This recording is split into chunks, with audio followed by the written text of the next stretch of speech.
Hello, welcome to Literacy in CTE, where readers become leaders. I'm Kim Koslow, cosmetology instructor for the Susquehanna County Career and Technology Center. I've been teaching here for the past 17 years. I'm also the president-elect of the Pennsylvania Association for Career and Technical Education, and that is my first year doing that position. Today I was supposed to be presenting with Deborah Lamoth. She's a former CTE teacher and administrator, and she's also an SREB leadership coach. Today, Deb Cullen will be joining us to present for SREB. She was having some technical difficulties with her computer. So as soon as she gets her technology issues straightened out, she will be joining us as well. But I'm going to get started and just discuss a little bit about SREB. I was working with them through a CTE extension project, and that's where my presentation today comes from. I did a project-based learning based off of the CTE extension project that I did with SREB. So SREB's Pennsylvania partners, they are partnered with PDE for policy, career and tech center reviews, new teacher certification, and ready courses.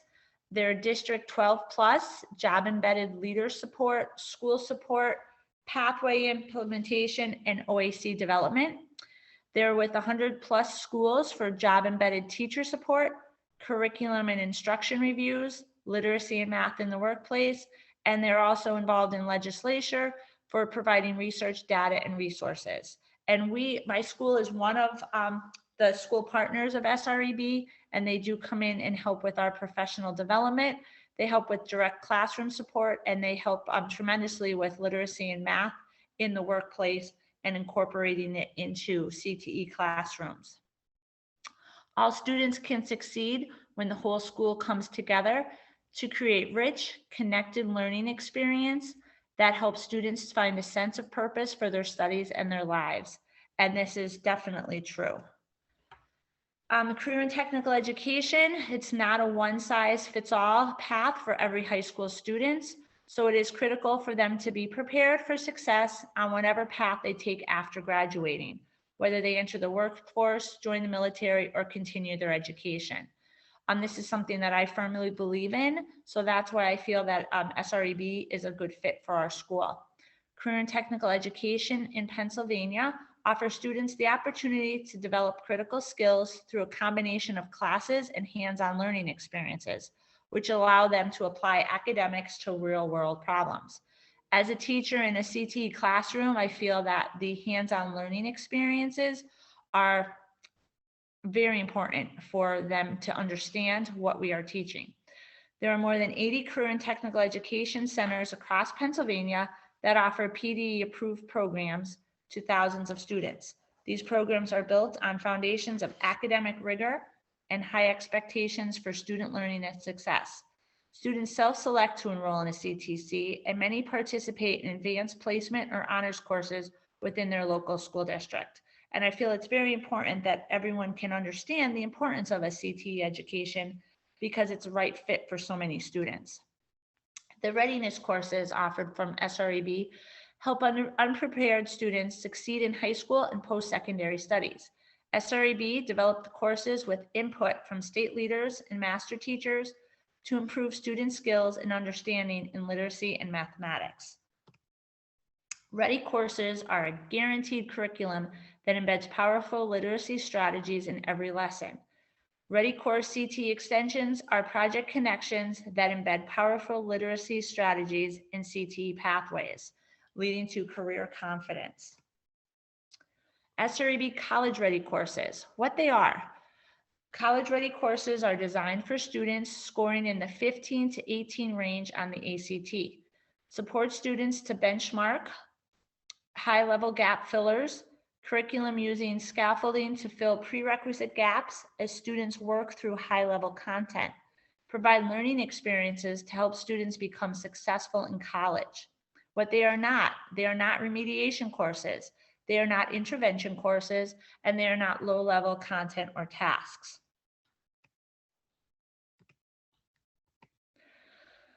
Typical high school progression. They take the Keystone, they graduate high school, Then there's a gap, and then they're taking college level courses. College Ready Literacy, Math, and CTE extensions help to bridge that gap. They're giving them keys to success. And how are they bridging that gap? The Literacy Bridge. College Ready Unit, Civil Rights, Shallows, Nutrition, and UBIC. So these were some of the CTE extension topics that I was involved with the CTE extension project. The literacy standard focuses, primary source analysis, technical vocabulary, analyzing claims, and logical reasoning, which leads directly into the CTE projects.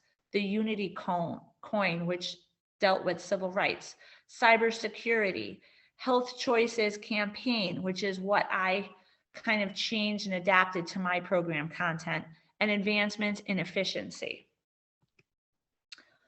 It directly revolves around Perkins' definitions for professional development, an integral part of providing education, knowledge, and skills necessary to empower students to succeed in CTE while meeting state academic standards, must be sustained, not standalone, intensive, collaborative, data-driven, and classroom-focused. And the program of study is a coordinated and non-duplicative sequence of academic and technical content that adheres to state standards, addresses academic knowledge and technical skills, progresses in specificity, includes multiple entry exit points, and culminates with the acquisition of a recognized post-secondary credential. And again, Ready Course CTE extensions, suggested courses, instructional time. This is an example of the cybersecurity measures. Powerful project-based learning practices, teacher behaviors, student behaviors, and artifacts. Okay, so when we did our project-based learning CTE extension, it is a combination. What is involved with the teachers, planning and presenting, what is involved with the students, so that they understand that they're engaged and that they're utilizing the project to the best of their abilities, and engaging in a collaborative problem-solving design process. And now I can get into what I came here to present, my CTE extension project, which was literacy in CTE. And I did change the extension project. I adapted the CTE extension project to my subject area. And we discussed NAIL enhancement research. So I did take that powerful career and technical education instructional practices, the teacher behaviors, the student behaviors, the workplace related artifacts, and the learning artifacts, and I turned it into my own CTE extension project for project-based learning. I have several personal experiences with SREB and literacy and CTE that I can share with you today. Professional development, we have weekly in-services where we work very closely with SREB representatives in person and virtually. We were virtual a lot last year and the year prior. I worked very closely with Deb Cullen. We've had classroom visits with Dr. Dickerson, with Deb Cullen, where they demonstrated literacy and math strategies in the classroom. I've been involved with the CTE extension project and learning communities, PLC and career clusters, professional collaboration led by SREB. I feel that it's making teaching easier. SREB college ready literacy strategies incorporated in the lessons. We're analyzing claims. Following tools were used to accomplish this goal: graphic organizers, which is one of my favorites, journaling and writing prompts, which I did not have too much experience with until we had our in-classroom visits with SREB, which helped a lot.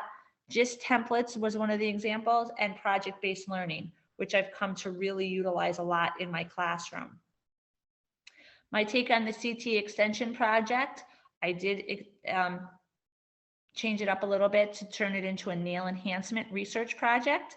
So I did start off with the Healthy Choices project as my guide. I created a project that directly related to my students. I incorporated 7 different state tasks from my state task list. I incorporated and improved reading, writing, and speaking skills. I incorporated and improved work ethics and employability skills in my students. And this was my first time using a virtual Google Classroom to introduce a project.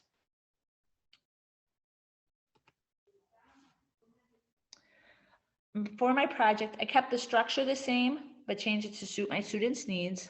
I had students research acrylic nail products, gel nail products, and powder dip nail systems.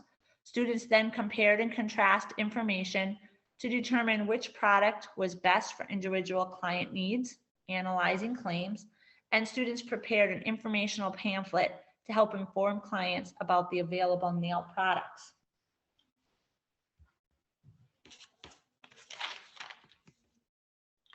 In order to create the informative pamphlet, student had to research and analyze information on various nail products. They had to collaborate and they had to create the finished product. For this, the first thing was obviously preparing the project. So my teacher responsibilities were preparing and presenting the project and explaining the end goal. This was very important. Students must understand what is expected and required of them. So I took that into account when I was preparing this project. I presented some scenarios of real world experiences to give them an understanding of why they would need this and what they were gaining from this project. I prepared an action plan, agenda, and rubrics. I feel that when you are doing project-based learning, the more that you are prepared, the easier that the project goes. So having an action plan, dates specifically when I was going to present this to students, when the end product was due by, having an agenda for them to follow, as well as rubrics. Assigning reading materials and graphic organizers. I needed to have specific information that I wanted them to use and utilize, so there were assigned reading materials. I planned time for weekly check-ins to monitor their progress. I didn't want to make this a project where I presented it one day and said in 4 weeks this project is due, and then not check in with them. So we did have, I was very point by point, every Wednesday we had a check-in to monitor progress. And I had rubrics that they had to have met and accomplished every week for our monitoring sessions. I kept detailed notes for reflection, and I'll talk more about the reflection, which I feel is very important for completion of these projects. And then the final assessment, I had to plan for that, what the rubric would look like, what I was expecting of the students. My students were also given responsibilities. Again, very important parts of the project-based learning. Any type that you're doing is the student responsibilities. They need to understand and explain the significance of the project. So it's not only for them to understand why they need the project, they have to be able to explain in their own way what they're gaining from it and what they're going to be doing for the project. They're going to be using a lot of collaboration on which research to incorporate so that they're learning team playing and team building skills. They need to determine group members and roles. So to eliminate the one student doing all of the work and the rest of them kind of just following along. They did have, with our weekly meetings, they did had to determine their group members and what roles they would take. They had to review due dates, rubrics, and plan accordingly. So I did give them an agenda. I met with them and we went over specifically of what the project entailed, what their responsibilities were, and then they had a little assignments and they had due dates for those. We also had our weekly meetings where they had to have certain things done. They had to have certain research done by a due date. They had to have certain things done for their finished product by a due date. And then we had weekly meetings where they could ask questions and I can make sure that they were in line with finishing on time. They used their journaling skills to log information and organize thoughts. Everything had to be written down. Their reflections had to be written down. Their key questioning had to be written down. This way I had something not only to grade, but something to discuss with them and to see where they were going and to make sure that they stayed on track. They attended weekly meetings, whether it was in person or virtually. This was the first time that I utilized Google Classroom, and it did come in handy. We presented this project at the end of last year, And I did have some students that were not back face to face. They were still virtual due to COVID. So it did come in handy that all students were equally involved in the project, whether they were strictly virtual or whether they were in the classroom face to face. But we did everything through the Google Classroom so that everyone had an equal opportunity to participate. And they had to collaborate for their final presentation. They did actually present the presentation to our adult cosmetology class. So there was a lot of collaboration and teamwork for preparing the final presentation. The end goals for my students, which I made them aware of from the beginning, they were going to end up with increased literacy skills. They might not have realized it, but by doing all of the research and all of the writing, they increased their literacy skills. They also increased their critical thinking skills. They increased their accountability and time management. That's why the rubric was very important and our weekly meetings were very important. Teamwork and communication, I feel one of the most important parts of project-based learning of any style is the increased teamwork and communication skills that students take away from it, their responsibility and ethical behavior, and their increased subject knowledge. And that's what I stressed from the beginning, was that they would have more knowledge. They might know how to do the task, but now they'll know how to explain it. And then I explained how it will be helpful when they are working in a salon, that they know and understand their subject knowledge. Rubrics, very important. The rubrics acted as a step-by-step guide. It made grading easier for me, but it also made it easier for the students to complete the project. There was an effort rubric, which helped with the teamwork, organization, and leadership. And it just made sure that they were being accountable for what effort they were putting into the project. There was a management rubric that had to do with contributions, attitude, focus, and accountability. And again, we worked on these every Wednesday when we had our meetings, just to see where we were coming along, and made sure that they were putting in effort. I would make sure that they were keeping up with all of their management and organization skills. And then the final assessment rubric was the overall presentation criteria. I used that at the end to grade the final project, but it wasn't just one final project grade. It accumulated throughout the project. Graphic organizers that I incorporated was an information log where they could log their information.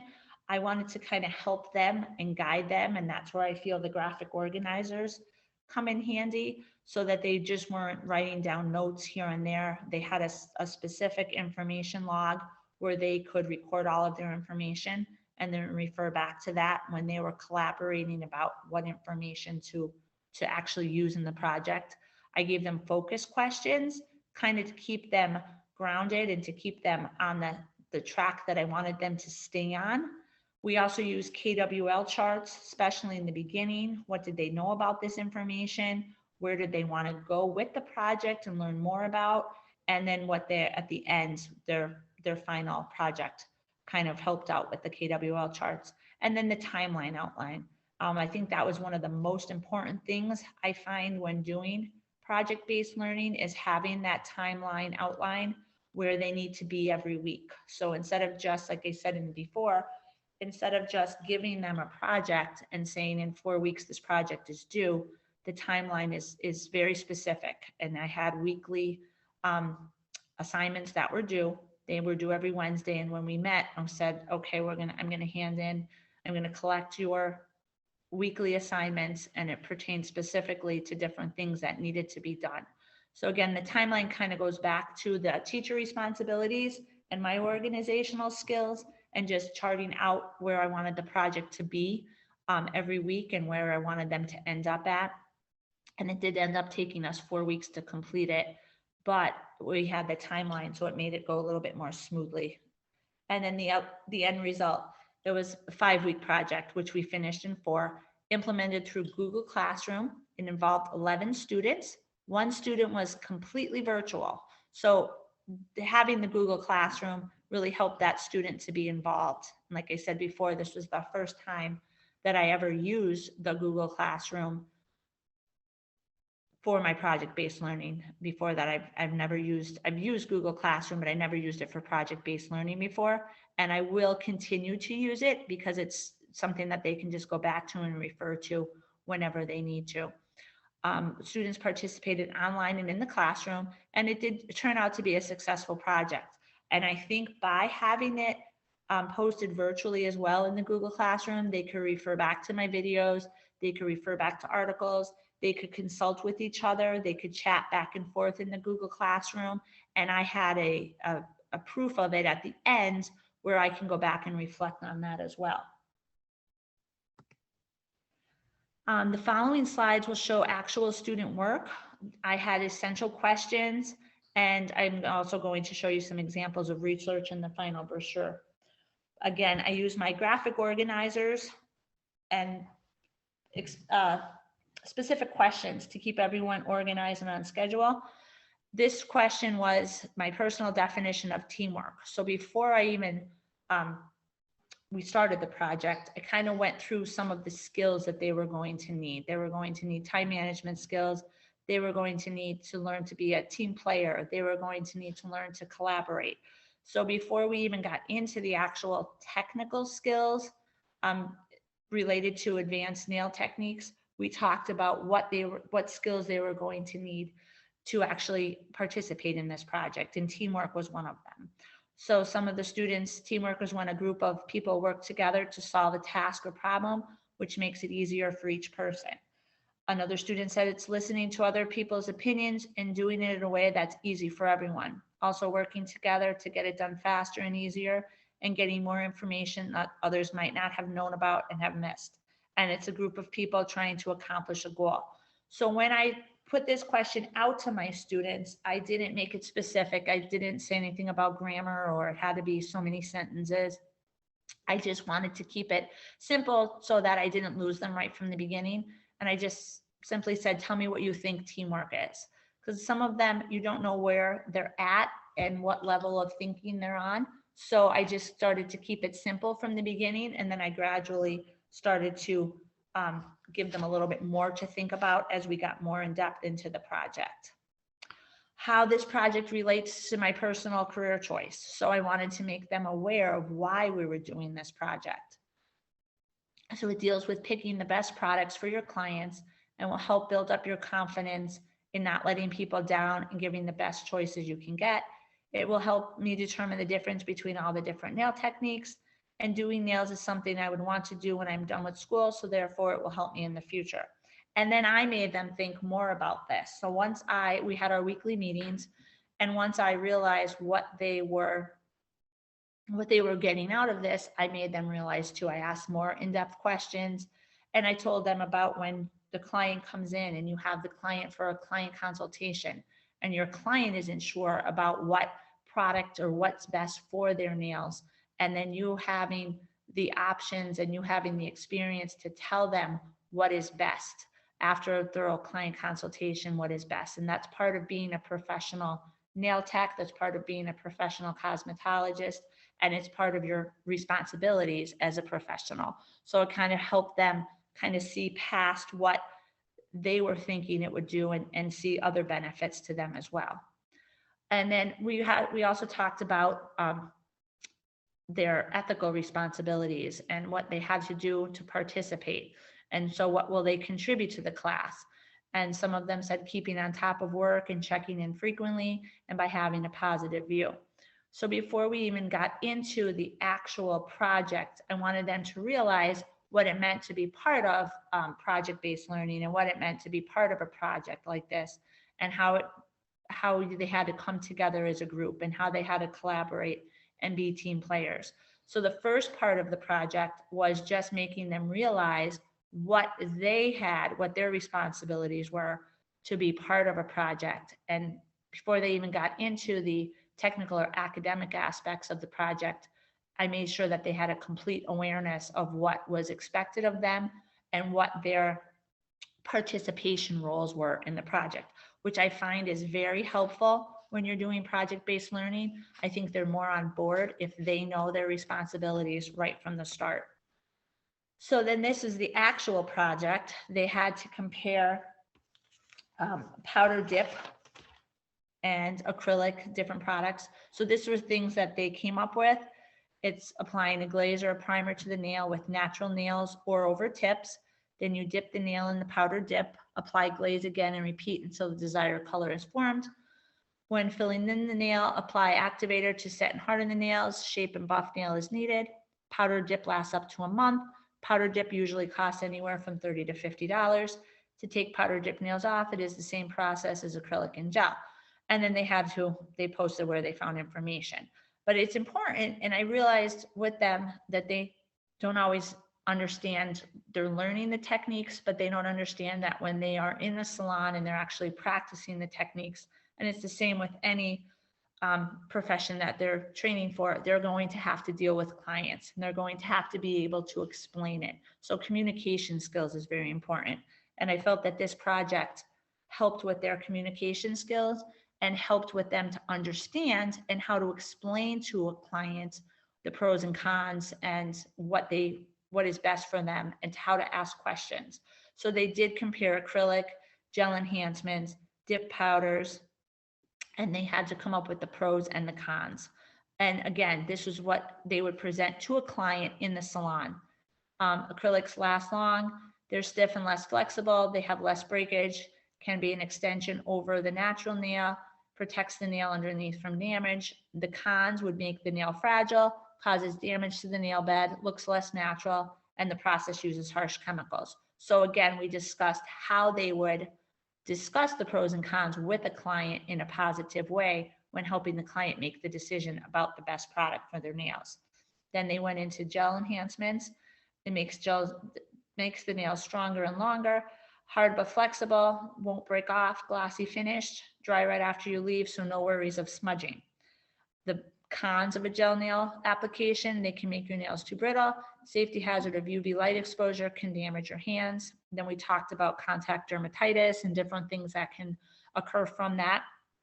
And they also compared dip powder, which can last up to a month, durable like acrylics but flexible like gel, and odorless and dries in minutes. And the cons is you're reusing the same powder, can be unsanitary. So then their research of the pros and cons led to more of a discussion on our end about what you can do to take those pros and advertise them to the client, and what you can do with the cons, and what you can do to change those and make them maybe less damaging or less unsanitary for the client. A couple things before we get into questions, just to refer back to my experience with project-based learning. As a teacher, reflection is important. I think every time you do these projects, you'll have different outcomes. And every time I've done the projects, I've done several different projects now over the years, and I do have different outcomes depending on the classes.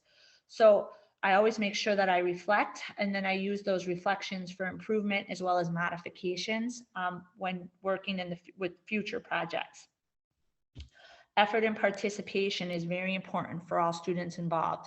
So the weekly progress monitoring is very important to make sure that the students are participating, that they are being collaborative, that they are being team players, that they're communicating, that they're putting forth the effort that I expect from them. So again, the weekly monitoring is something that I suggest when doing project-based learning. And what I do is I'll take project-based learning that I've done in the past and use it for current classes for discussion. I'll show some examples of finished projects, and then ask my current classes for their thoughts and their input. And then we lead into discussion, especially when I'm introducing a topic to my first year students for the first time. I'll say, these are some work that my juniors or seniors have done. And what do you think? And do you agree with this? Do you disagree with this? And I've shared it with other class teachers as well. So do I have any questions at this point? Kim, this is Deb Collin. I finally made it in. Yes, hello. Sorry about that. I actually think there might be something wrong with my computer. I had computer problems earlier, and then I had it today. So, and I did finally get the link, and I'm here, so I can also answer any questions from the SREB point of view. But I just wanted to reiterate the fact that Kim and her class did a fantastic job with this entire project. And I was able to see through being basically one of the students in the class, I was able to see what kind of product they turned in. And it just was a fantastic project. And it's something that I think Kim will agree that really, really enhances what you are trying to teach and to pull that literacy component out. Thank you, Deb. And if there's anything that you want to elaborate more on, I kind of went through your slides rather quickly because I wasn't too sure what you wanted to get across from the SREB standpoint, but now you can go back through. If I can even go back into those slides if there's anything specific that you want to touch on. Sure. Tim and Deborah, you do have a question in the chat panel. Can you see it? Yes. So I think that they're asking you, Kim, do you have an actual finished product that you could show them? Yes, actually, I have the brochure. It's in my Google Classroom. So if anyone, my email is at the end, but if anyone has any questions, I have all of this digital. So every time I do a project-based learning project, I have all of my rubrics, I have all of my graphic organizers, I have the whole outline of the project digitally, which I could share with anyone. If they want to email me, it's kim.koslow@scctc-school.org. And I will put my email up at the end. And feel free to email me and I can send you the entire project. I've done a few projects and I can send all that information electronically. Yes, I can also put in my email address. It's Deborah, Debra.Cullen, CULLEN @sreb.org. And I'll put that in the chat in just a few moments. If you have any questions on how you can also do one of these projects through SREB or any of the information that's involved with that project. Kim, if you just want to go through those slides, or if anybody has any particular questions for SREB on these projects, you can ask me now. Or so we just wanted to show that these are the partners that we've been working with. My name once again is Deborah Cullen. I'm a literacy and instructional coach for SREB, and I've been working with Pennsylvania schools, mainly CTE centers, for several years now. But we've been able to work with all these districts and different places to be able to work with several projects throughout Pennsylvania. Next slide. So this is just one of the comments that we've had from several different teachers who have used these projects across the country. Once again, it's just a really good way of being able to link together the CTE information, but also pull out those literacy skills that students are going to need when they go on to extended training, whether that be college or going to a trade school or going out into the world of work, truly understanding what it involves and what kind of reading they're going to be doing and what kind of writing, etc. And so once again, there's not a one size fits all kind of thing, that we are able to work with all kinds of different trade centers and different kinds of programs. Next slide. And we also have the readiness courses that will be able to help your underprepared students in high school and post-secondary, basically just trying to help them to get caught up and get back on track in order to be able to move on to the next grade or the next level of training. And just our courses are absolutely going to help with that guaranteed curriculum that helps pull out those powerful literacy strategies, also math strategies as well. The readiness courses, once again, we have the courses that are designed for students who have a range of about 15 to 18 on the ACT, helping students get to those benchmarks, filling in those high-level gaps, using curriculum that is scaffolding and helping them through the high school level content, and providing some of those experiences. These are not going to be the remediation courses or intervention or low level content. It's still going to have high expectations for students.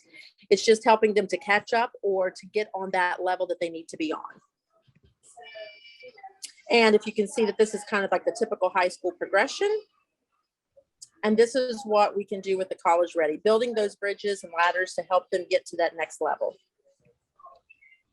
And these are the available projects and how they are going to be able to take those literacy standards and make it into a CTE project extension.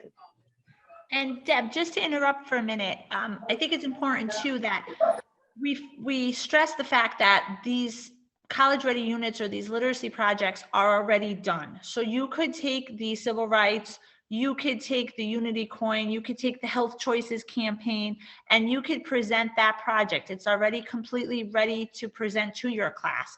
I just took the Healthy Choice campaign and again, changed it a little, altered it a little to suit my class more specifically. But the Healthy Choices campaign could be used for healthcare technology. It could be used in any class. Advancements in efficiency could be used in any class, cybersecurity, Unity Coin.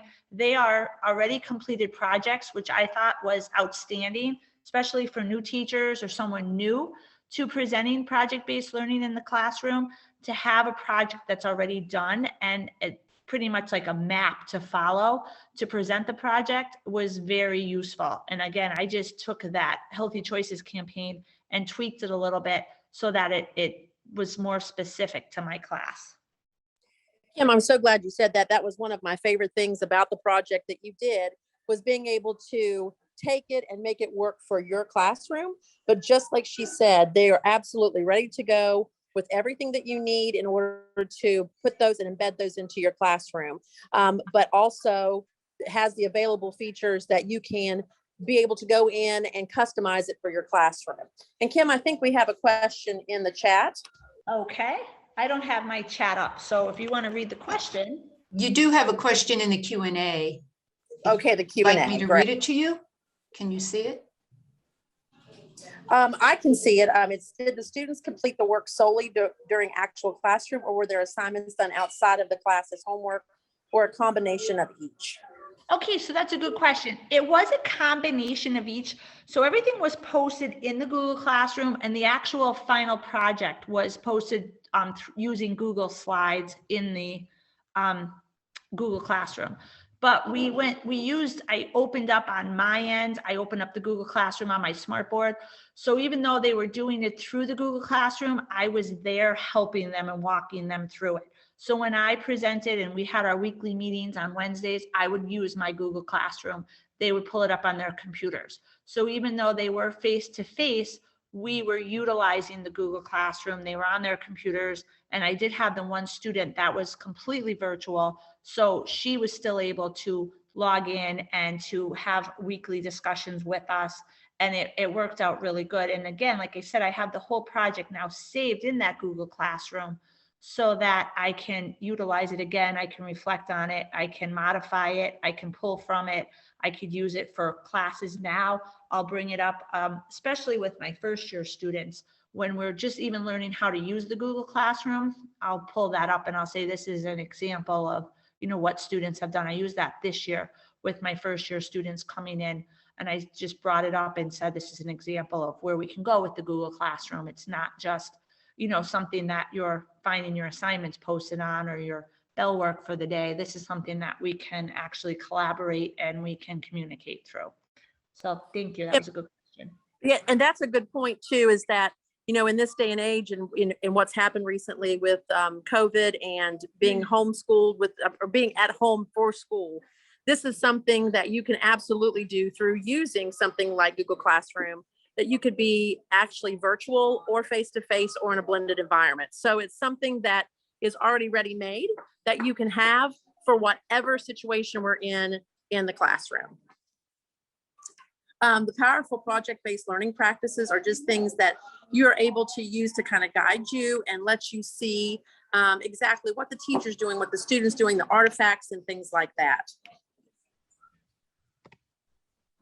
And then that takes us back into my project. And again, I really love project-based learning because I think that the students are getting the full effect of where their career is taking them. So it's not just reading and writing and it's analyzing, it's hands-on experience, and they're really seeing the big picture. I just put up the screen with some of the emails, and I realize my email's not on there. But if you want to email Deb Cullen, or I'll put my email in the chat so that you can email me at any time. I do love project-based learning. I also love graphic organizers. And that's something that through the help of SREB with our professional development and our in classroom guidance, I've really incorporated a lot more literacy and math into my teaching strategies. I think coming from the professional industry, coming into the classroom, you're not aware at first the importance of incorporating the literacy and numeracy. But then once I've been teaching now, I've been teaching for 17 years, it is important. It is important for these students, for their futures, for wherever they go after graduation. I feel like this is helping them. The project-based learning helps prepare them for whatever they do after graduation. Yeah, thank you, Kim. That's a great point too. And once again, I want to reiterate the fact that when we're talking about literacy, it's not that you want to add into what you're already doing with additional reading and things like that. It's actually pulling out the places where natural reading and natural writing are occurring so that students are given an opportunity to really truly learn how to read informational text and to write different things down, you know, like blueprints or whatever it would be that they would have to write in a real world setting. So it's not something that you're adding to, it's something that you're pulling out from what you're already teaching.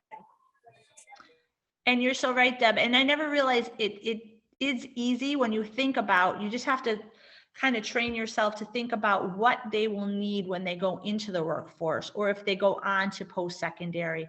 It's simple, something as simple as a thank you note to a client, or writing an email, a professional email, requesting a refund from a company. So there's so many things when you actually think about it and how you can incorporate. It could be something simple as writing an email, but it's still something that can be taught in the classroom that directly relates to your career field.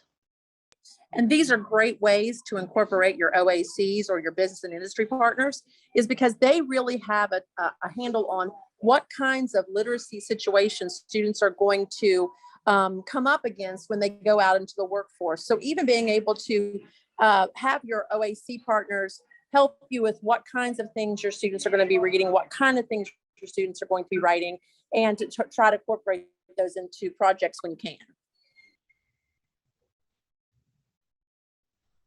And another thing too, just to add real quickly, the other thing that I like about project-based learning is you can incorporate all levels of student in the learning process. So you'll always have that one student that's a natural leader that wants to kind of take over, but then the shy student also has a part in it. So by making project-based learning a part of the curriculum, you're getting all levels of learners involved. And that's where the graphic organizers, the rubrics come in handy, because everyone has work to do, everyone has work to show, everyone's involved in the discussion. So those weekly meetings that I held with students, I made sure that everyone was equally involved, that everyone was participating. The graphic organizers, I feel, are really good for struggling learners who maybe don't have the best communication skills, but if they can write it down first before they have to present or before they have to speak, they have time to think about their thoughts and get them organized. So I really feel that the graphic organizers help with that. And then I feel that the preparing the lesson, that the work that goes into a teacher preparing the project also helps with the student achievement and reaching all levels of learning.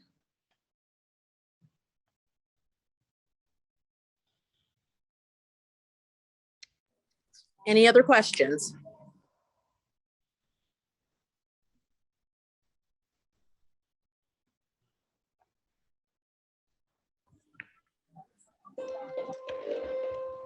Okay, once again, if there's any other information you want, Kim is absolutely a fantastic educator, and she's a great resource.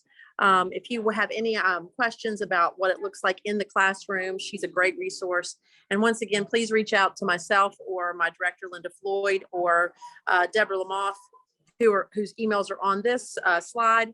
And we would be happy to give you whatever information or guidance you would need in order to take advantage of these great projects. And Deb, I'm having my coworker add my email to the chat right now. I would love to help anyone who has questions with project-based learning. I would love to share my presentation. I have quite a few presentations or project-based learning that I've done in the past. So I have like I said, I have a nice library of rubrics and outlines. So anything that you need help with, I have examples of finished products. So I would be willing to reach out in any way to help you. I love to share information. So I feel that's the best way to learn and to help everyone improve is to share. So I'd be willing to share any information that anyone would like.